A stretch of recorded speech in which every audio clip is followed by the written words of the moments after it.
a Biden administration official recently telling members of Congress that Ukraine does indeed have the military capability to recapture Crimea. That is according to two U.S. officials familiar with the matter. NBC's Courtney Kube broke this story for us and is joining us now. Court, as always, it's great to talk to you. So the question is, they've got, it seems, the necessary supplies to do this, but should they, and what could happen if they do?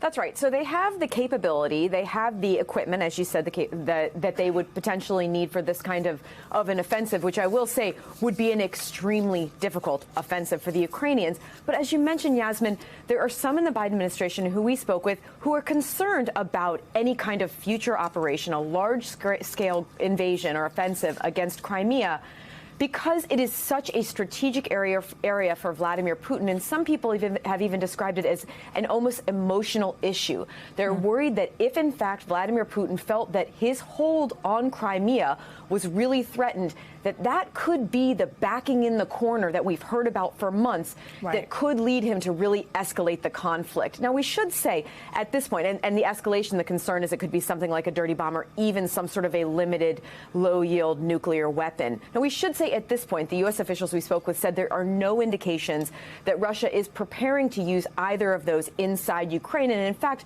whereas the tensions were pretty high on that front back in October, they've really, really decreased in the last several weeks. There's also no indication at this point that Ukraine is preparing to mount any kind of a large-scale offensive against Crimea. In fact, they're actually moving in slightly different directions. They're pretty dug in a tough fight up in Bakhmut, up in the east, and they're really in a tough spot down in Kherson, where the Russians are really dug in trenches, in a defensive crouch, really, down in the Kherson area in the south. So at this point, there's no indications that the Ukrainians are moving in that direction.